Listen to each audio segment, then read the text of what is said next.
Big news in the Big Apple. Crazy news, I would suggest. Y'all saw it yesterday. Tom Thibodeau, the head coach of the Knicks, fired after 5 seasons. Made the playoffs in 4 of 5 years. Back-to-back 50-win seasons. First time since the 90s. They were within 2 games of the NBA Finals, something they haven't done since the 1970s. That's win an NBA championship. Shady, Tom Thibodeau, after being within 2 games of a championship, did he get a raw deal with it? Raw deal. That's bad, right? And you know what I hate the most is that you didn't see none of the presidents or GMs come out and really talk about it.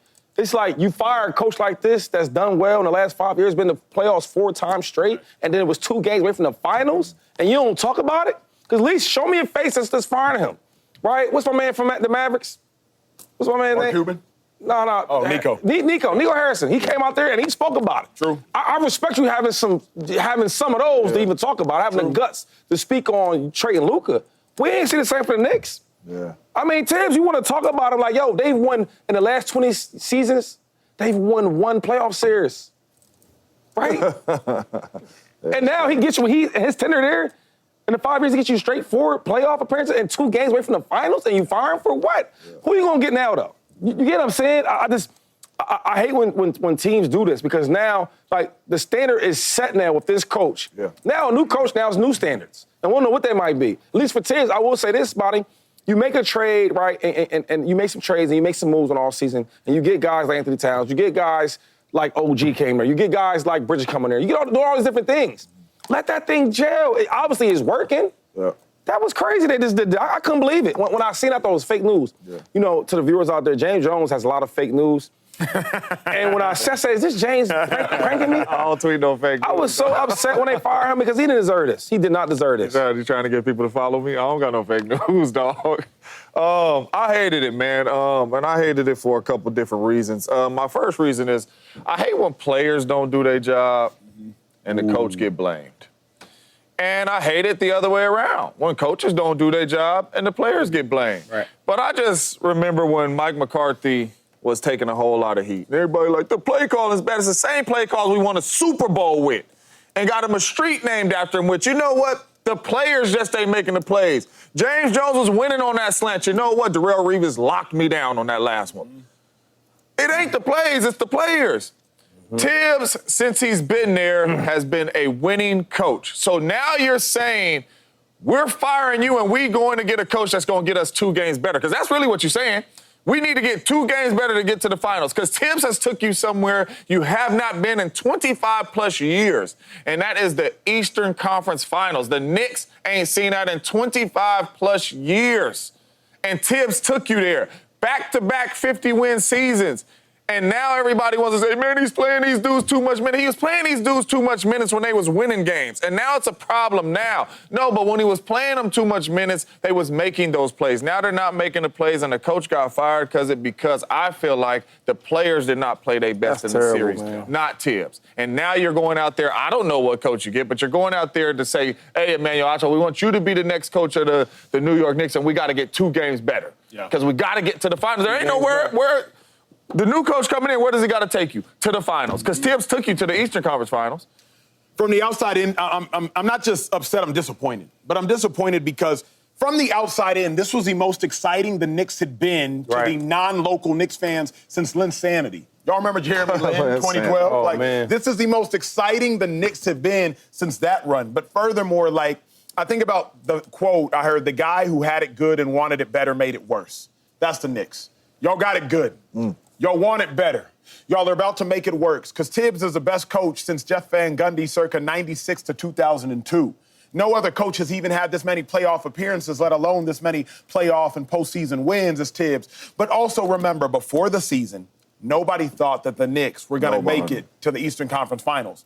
During the season, nobody thought the Knicks were going to make it to the Eastern Conference Finals. At the beginning of the playoffs, nobody thought the Knicks were going to make it to the Eastern Conference Finals. At the beginning of the Boston Celtics series, after the Knicks had already beat the Pistons, nobody thought the Knicks were going to make it to the Eastern Conference Finals. And because the Knicks overachieved, you're now going to judge them based upon a bar that they raised and didn't end up exceeding?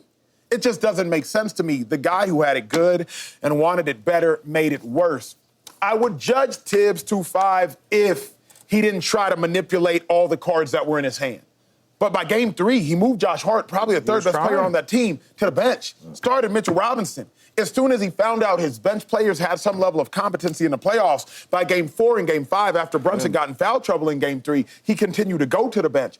It wasn't like Tibbs was a stubborn head coach. Like, he tried to manipulate his hand, which is the mark of intelligence and the mark of good coaching, is not doing the same thing over and over again. So I can't make sense. You got to read the room, man. Seriously.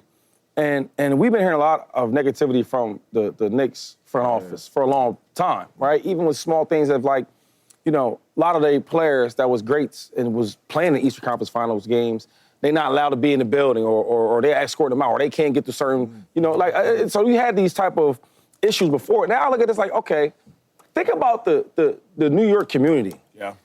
Did you see how the fans were going? When they went to the East Conference Finals, you see how crazy it was in New York? Yeah.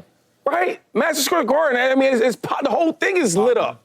Right? I haven't seen that many superstars in a long time. What about when they was going to play the Pacers and everybody knew about it? Right. Did you see the street? How many fans is out there?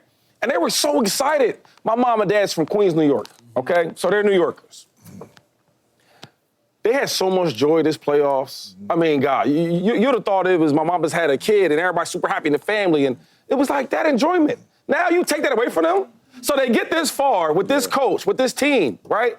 And now you say you don't want good enough. 2 games from the finals, what the fans gonna say now? Because this thing is all about the players, the franchise, and the fans, right? It goes hand in hand.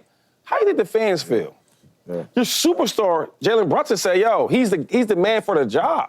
And then a couple days later, you fire him? Yeah. It don't make no sense. It don't make no sense. And I don't know where this goes from now. I just think the excitement that the NBA had this year, as well as the Knicks played, I don't know where this goes from now. Because the next year, I don't see them going to the finals. I don't see them going to the Eastern Conference Finals. I don't see it. And we didn't see it this year neither. It's crazy. But it's just crazy because even the series before, we just wanted to praise Tibbs, right? You on the road, you're down 20-plus points against, we thought, the best team in basketball in the Boston Celtics, and you come back and you win both those games on the road. And, yeah, you can say Coach Tibbs, coached us tough, but what happened in those 2 games? Right. The stars showed up. Right. And they finished the basketball games. This Indiana Pacers series, the stars didn't really show up to finish basketball games, and that is why Tibbs is fired. It's not because of the substitutions that Tibbs did or the timeout that Tibbs didn't call, or we could point at something to say, dang, he blew that series for the Knicks. There's nothing we can point at to that besides the players not being their best in certain moments. What's interesting to me? If the Knicks would have lost to the Celtics, does Tibbs still get fired? No. Because think about it. Because you expected them to lose that series. Like, if the Knicks lose a series earlier, but lose to a team that's supposed to be a dynasty, that's on the brink of repeating, that has one of the best tandems in all of basketball, I don't think Tibbs gets fired because, like James said, you expected them to lose. That's it. Yep. Exactly. Now you look at it as overachievement as opposed to looking at it as underachievement, even though they exceedingly overachieved. I also think far too often people try to chase a dream that's not built for them. You see somebody else and they live in a life that's not built for you. People try to think this is going to be a Mark Jackson, Steve Kerr situation. Or you might try to think it's going to be when the Warriors got rid of Mark and got Steve Kerr, and now it looks like they're ascending into one of the greatest dynasties in the history of the sport. Or even when the Mavericks moved on from Donnie Nelson and got to Rick Carlisle and then won a chip. But remember, for every one of those great stories, man, there is the opposite. Come on, man. And I just fear for the Knicks, like, how do you get better from here? You dismantled a Celtics team. The Cavs still exist. The Magic are getting better. The Celtics are always going to be competent so long as those 2 star players are there and Jason Tatum gets healthy. The Pacers look like they're ascending. It's hard, like Shady always says, to win championships, and y'all got within 2 games. And then my last point is when you watch the series, like, it's Tibbs' fault that they lost with a 14-point lead in the fourth quarter with 50 seconds. Right. That's his fault? Because as long as he's been coaching normally, they win them games. You know, it's like when coaches get fired, always look at, why did he get fired? Yep. Does the players, do they still believe in him? They still do. Obviously, they all talked about it.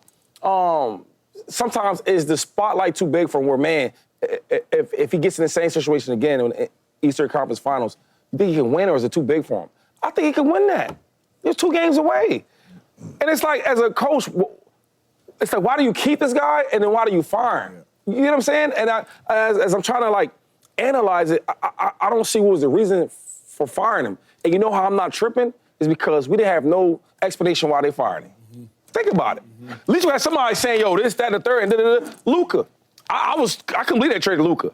But when Nico got on there and talked about it, he said, hey, man, I think championships are won by defense. You're right. Really so when I need an answer why I traded Luka, a top 5 player in this league that's been all NBA for the last 5 years, well, he don't play defense. Yeah. When we turn the tape, I still wouldn't trade him, but we turn the tape, oh, he don't play no defense. He's out of shape. So I can, at least you have an answer why. Correct. But this team, there's haven't been no answer why. Why are you firing?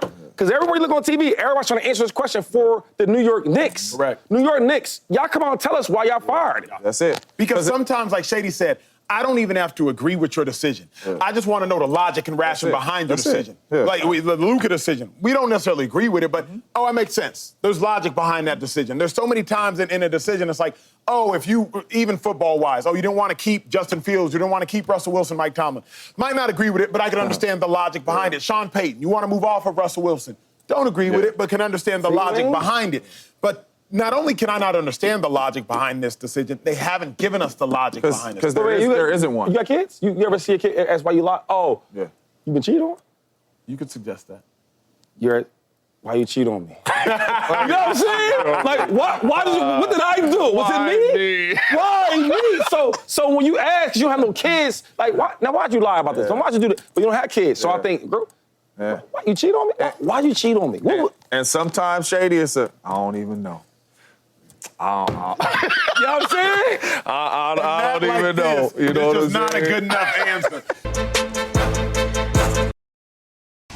Hey, we told you a little earlier in the show, Micah Parsons, he confirmed he's going to be at Cowboys minicamp. But here's the interesting part of the conversation. Look at that very last sentence. Draw your eyes to the bottom of your screen when he simply says, I'm ready to win a Super Bowl. That's the reason he wants to be at mandatory minicamp. Remember, Micah Parsons does not have a deal yet, but his focus on a Super Bowl is worth the risk of him practicing without a contract that will likely make him the highest paid non-quarterback in the entire history of the National Football League. James, Super Bowl expectations, they'll drive you crazy, but they'll make you do crazy things. Maybe you could suggest, like going to practice without a contract. Are Micah Parsons' Super Bowl expectations too high?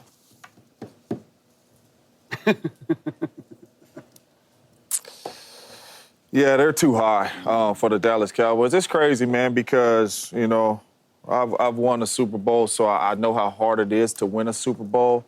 And I don't like comments like this coming out of teams that really have not even, been to the NFC Championship or knows what it takes to really get there and win a Super Bowl, because it's extremely hard. I remember playing under Coach Mike McCarthy. We had a rule in the locker room that you couldn't even talk playoffs till you got to 10 wins, let alone be sitting here in training camp or in mini camp talking Super Bowls. You know what I'm saying? And especially with the Dallas Cowboys, man, we've seen you guys when your best. You need to be at your best. You're not at your best to get to the NFC Championship game and get to the divisional rounds. You guys been there one time. You ain't been to the NFC Championship game in 35 years, and we talking Super Bowl. The Super Bowl stuff should be out of the Dallas Cowboys facilities. What's the address? You don't know the address, but you forgot it. You worked there, bro. One Frisco, one Star. Right? Okay, there you go. And it's $1 million chandeliers and all that. Super Bowl should be out of there, and it should be, hey, let's get better every day. That should be the message. Saying Super Bowl out of there right now, and you ain't been to the NFC Championship in a minute. I don't like that talk right now. Yeah, Micah's absolutely ready to win a Super Bowl. The team is not even close right now. And I say that respectfully because I do like Dak, I do like the Cowboys, but I just don't think they have a good enough roster right now. Micah isn't the problem. Yes, he can eventually help lead them there. Micah is not the problem. That's exactly what I'm saying. He can help. He can eventually lead them there, but right now they have much bigger issues. And it starts with the schedule. Just look at the schedule, fifth toughest schedule for me. And I'm talking about just short term right here. 10 wins and a playoff appearance would be a great, and I say great season for them, but I don't know. We went through this exercise before, James. We don't have to do it right now. I don't know how they're going to win 10 games. Now, they are loaded with tough matchups after the bye week as well. On top of the schedule that the NFL gave you, you have a new head coach, and we'll give him a chance, and I hope he's great. I don't know how much he's trying to build the culture up, and he's the offensive play caller. That's great, okay? Dak's coming back from injury. Usually, I think you did a segment a couple months ago, when he comes back from injury, he's usually pretty good, right? And so that's good. But the season will be defined by this. I think can Dallas win the games they're supposed to win? If they win the games they're supposed to win, then you're going to have a chance at making the playoffs. But to say Super Bowl for me, that's a hard one. Now, maybe long term, next 5 years, but that even depends on a lot of different factors. Like, do you have a clutch quarterback? Do you have an elite pass rusher? Yes, with Micah, he checks that box, right? Offensive line, a competent head. I don't know. So for me, are the expectations too high? On the surface level, yes. I like that Micah's dreaming that, though, and trying to instill that in the team. But I think for this year, yeah, it's too much. The reason I'm going to say no, and this is a difference of answers, because if Micah Parsons' behavior is going to change, then my answer is going to change. And not his behavior changing in the fact that he's always been at minicamp, like he said. But if Micah Parsons is now going to not only lead by his words, but also lead by example, then my answer is going to have to change about the Dallas Cowboys. Micah has a lot at stake right now. Attending minicamp with this much at stake, with $250, $260 million at stake, that means a lot. And I'm constantly reminded of something my coach would always tell me. Little things done well makes big things happen. This is a little thing being done well. Hey, Micah, if you're going to attend camp, hey, Darren Bland, you're all in at camp. Hey, that means Tyler Smith, Guyton, y'all are all in at camp. If Micah's doing the little things well, nobody has any excuse. Yeah. So if these little things being done well can make big things happen, I will change my answer because this is a behavior change. Micah Parsons is the leader of the defense now. It's not DeMarcus Lawrence anymore. So I would have previously said Super Bowl expectations for the Cowboys are still high, and I still want to say that because I want to see Micah do more than just talk. Hey, go to minicamp. You said you'll be there. I want to also see him at training camp. But if he's willing to change his behavior as the leader of the team, he can change the trajectory of. This sets you up perfectly, Shady. Why are you looking at me? Go like ahead. that? Come on now. This is perfect for you. I learn from you every day, man. This guy. What you learned this time? Funny though. Because last time we was on air about the Micah thing, you said in the playoffs he's whatever. So you got to change that too, or no? Yeah, behavior changes. Okay. Go ahead. All right. I wanted to bring that back up because you know what you said about him. Anyway, for Micah though, his expectations, I'm not against that because that's who he is. He's a Super Bowl type of player. He's one of the best players in the league, all pros every other year. He gives you everything you need. You know what I'm saying? He's going to be one of the hardest working guys, going to be in shape. He's going to be here when you need him. So for him, I'm not tripping about that because that's who Micah Parsons is. But for the Cowboys, I know where it's going. Now I don't know everything, but I know a little something, right? And I never speak on something if I don't know nothing about it. No doubt. So I do know Super Bowl is like winning games, get to the playoffs. Winning those. The playoffs, then you went to the conference game, NFC Championship game, and then you win the Super Bowl. Now, before we get to the Super Bowl, there's one game that they haven't been there in 30 years. 30. So you guys keep saying Super Bowl. Not me. Before we get to the Super Bowl, they haven't went to an NFC Championship game in 30 years. And then your quarterback. Now, we all talked about the quarterback, it's like a winning stat, right? Like, I don't know if everybody's like jumping for joy for Brock Purdy's talent, but we do that for his success and what he's done, right? Yeah.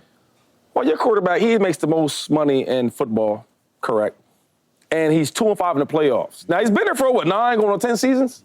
So you telling me a brother could be there for 9 years and only win 2 playoff games, and y'all telling me the next year he gonna win 3 playoff games? Micah telling you that. I'm just trying to, it's like, I'm decent, man. I told you no. Come on, man.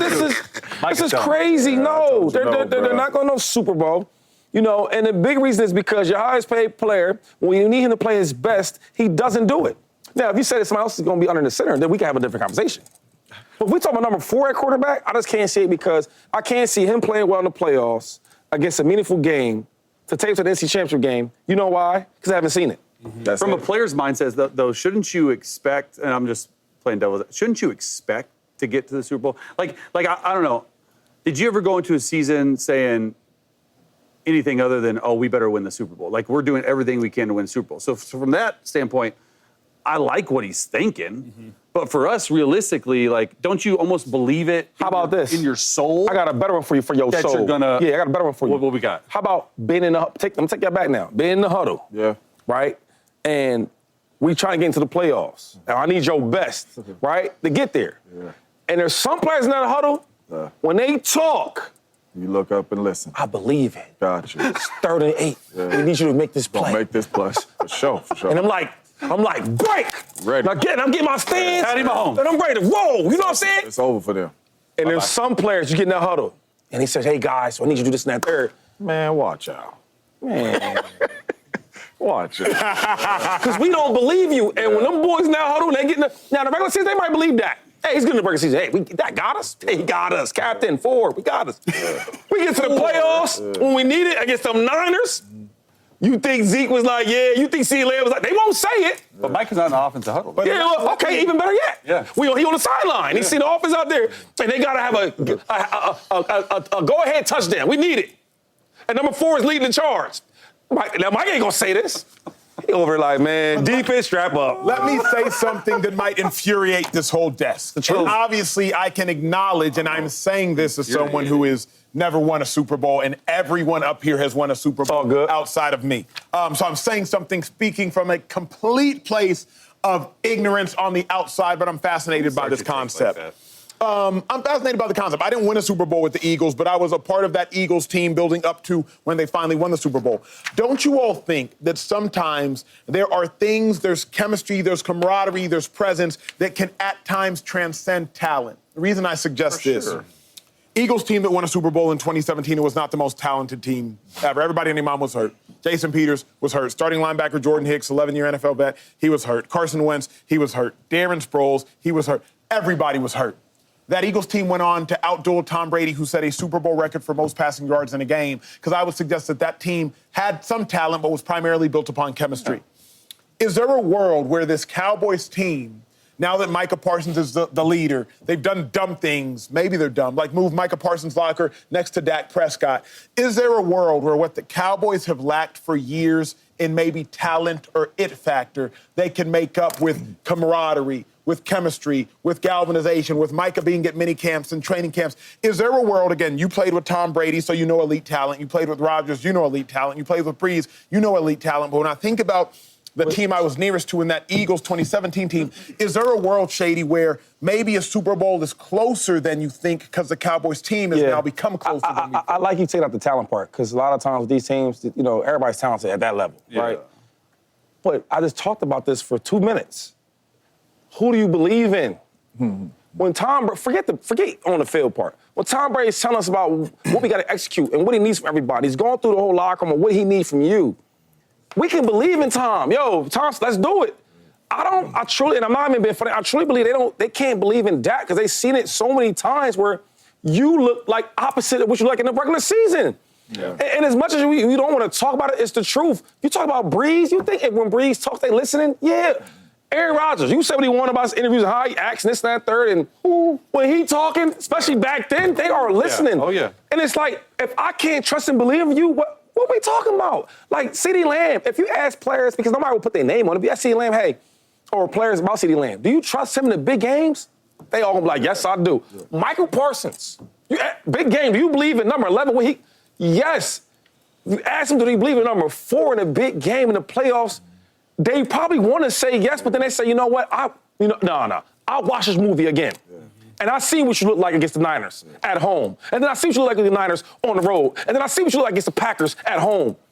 How the hell can I believe you to win a Super Bowl when I know that when it's big moments on and lights are so bright, you small, you shrink. Yeah.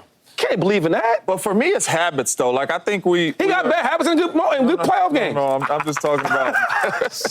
I'm just talking about Micah's comments. You know, as a whole, as a team, like, you have to build these winning habits, man. And I know it's cliche and all that, but like, all this stuff don't happen overnight. Like, you talking Super Bowls and you never even built the winning habits to get to the NFC Championship game, Micah. That's like you guys doing one-on-ones and you ain't stopped Shady in 30 reps. Yeah. No, 35 reps. And you come in minicamp locking that boy down and shit. No, you're not. Win a rep first. Win a rep first. And you know what? Win another rep. And then if you win another rep, you know what? You're in the NFC Championship. Win that rep. And then start talking Super Bowls. Don't start talking Super Bowls. Yeah, he got me before, though.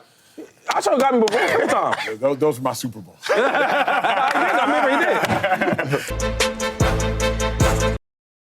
Hey, Appreciate y'all hanging with us so far today. It gets even better now. Sam Darnold set to be the starting quarterback for the Seattle Seahawks. Obviously, they paid him, I believe, $35 million a year, Chase? Yes. Yeah, $35 million a year. He's getting 35 this year. But they did draft a quarterback, Jalen Milroe. He was a Heisman candidate 2 years ago at Alabama. They drafted him in the 3rd round. Quarterback controversy there's been in Seattle. Head coach was asked, hey, is there a world where Sam Darnold would get benched? And the coach said that would be crazy. But Chase, you've been around the NFL and quarterbacks for a long time. You've seen crazier things that happen, especially in Seattle. Yeah. Quarterback got paid a lot of money in Matt Flynn. Yes. Russell Wilson gets drafted in the 3rd round. Wait, Jalen Milroe gets drafted in the 3rd round. That same year, Russell Wilson steals the job from Matt Flynn. Jalen Milroe, I don't think it will happen, but you've seen it happen. Should Sam Darnold be worried about his job? I don't think Sam should be worried about his job. And when this question was posed, just like Mike McDonald said, this is a crazy question. Mm-hmm. But then I got to thinking a little bit more. What you thinking? About it. And, you know, they signed a 3-year, $100 million deal. He's really getting $35 million for 1 year. After that, there's an out for Seattle. I got to thinking about who was the GM in Seattle when they signed Matt Flynn to a big deal. Snyder. And they drafted John Russell Snyder, Wilson. my brother. And who's the GM John now? Snyder, my brother. Go, Pat. So, go. Yep. They have shown from the highest of levels to play the very best guy. Now, from an outsider perspective, you paid Sam Darnold a ton of money, more than Matt Flynn made. You want to make sure he wins a job. Do I think he's the best quarterback right now? Absolutely. Like, he threw for 4,300 yards last year and 35 touchdowns. But if you really go deep on this, it can happen. Like, I'm not saying right now, it's so early. It's June the 4th. There's no pads on. They're not playing any games. No doubt Sam Darnold's a starting quarterback. But I've seen crazier stuff happen. Now, I don't think Jalen Milroe, now looking at Jalen Milroe, I don't think he's going to just come in and take the league by storm right away, right? He's got to develop. That's why he went into the 3rd round. There were talks about him going into the 1st round. There's going to be some packages for Jalen Milroe this year if Sam Darnold, like with his legs. Mm-hmm.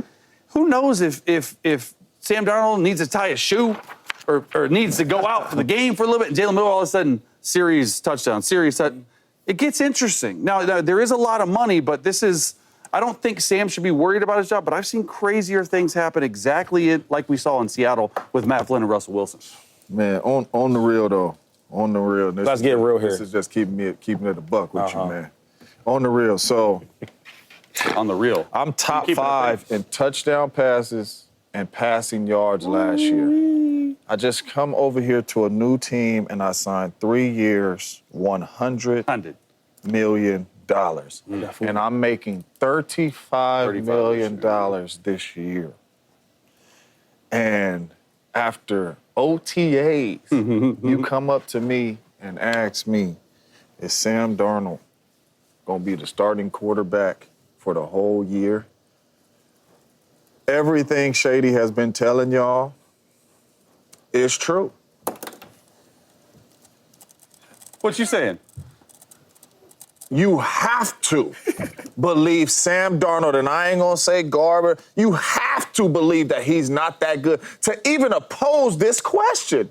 If James Jones was on the Green Bay Packers, and I'm making $35 million a year, and I was top 5 in touchdowns and top 5 in receiving yards, and y'all telling me, should I be worried about a 3rd round pick? Y'all get on about your way. You know, do they say the people, they prep us, you know, the PR people, hey, man, you don't like, next question. You crazy. I'm not even entertaining that. So the world, the Seattle Seahawks, the media people in that building, they got to be thinking Sam Darnold is not that good, or he's showing them something out there to where he's not been playing that well, because this is a crazy question. It is. And to even ask this question, it lets you know that you don't even think Sam Darnold is that good to be asking if he should be worried about his job with a 3rd round pick, Jalen Milroe, and Drew Lock behind him. And we seen Drew Lock last year at the Giants. Easy on the Missouri guy. I understand Missouri and all that type of stuff too, but my goodness. And you talking about, and we ain't even got the training camp yet, you talking about, is he going to make it through the whole season? So I'm just going to say. Hey, y'all want to act like I'll be So he should be worried? He should not be worried. Gotcha. But to even ask this question is crazy. They must see something. Yeah, exactly. Think about this, though. This is crazy. You saw all this money, and they say, hey, like Purdy, right? Purdy, he saw that money. You think they asked, is he going to be the starter? You know what you got in the room. Come on. You doing your take? Because this is a layup. This is like a finger roll layup. The thing that's interesting is James illuminated my mind of something that I didn't realize in all of my sports football career. That's right, go to that. We always talk about the biggest example is Matt Flynn with Seattle being replaced. Yeah. Because in the NFL, what's most fascinating, not only is money a love language, but a coach who drafted you, acquired you, scouted you, that's the biggest love language. The NFL is all about nepotism, cronyism. You hire your friends, you hire your family. I didn't realize, James, until you said, John Schneider, my family said, why is James saying that? John Schneider was in Seattle. Okay. John Schneider was in Green Bay. He was there when Matt Flynn got drafted in Green Bay. So not only did the Seahawks give Matt Flynn a whole bunch of money, John Schneider had a whole bunch of love for Matt Flynn because he not only paid him, he the one who drafted him. Yeah. So if you paid somebody and drafted somebody and still benched somebody for a third-round pick in Russell Wilson, you can absolutely do it to Sam Darnold. You can absolutely do it to Sam Darnold. It didn't even. I've always said it was money for Matt Flynn. I'm looking now. Matt Flynn was the top 25 highest paid quarterbacks, 22 highest paid quarterbacks back then. I thought it was a money thing. But John Schneider, you benched the dude you drafted and had love for. Oh, who is Sam Darnold? Clint Kubiak was with Sam him and Sam Fran, so there is that knowledge. But I'm just like, yo, if you could do that to, Sam Darnold, your job ain't safe. Your job ain't safe at all. Isn't it crazy that we're saying money's your love language? No, NFL's love language. My love language is quality time, but it doesn't have to be quality. just time? Quality time. But like, we can just kick it. There we go. I don't need you to talk to me. I can be on my phone. You can be watching Netflix, but we just share space. That's time? Oh, my God. It's quality time. What's your love language, Shady? That's a good question. It ain't no money. It ain't no time. Yeah. I'm with Chase. Physical touch. What's yours? Acts of service. Wow, really? What type of service, though? Like, Gifts. I'm just saying, I'm a giver. I'm a giver, bro.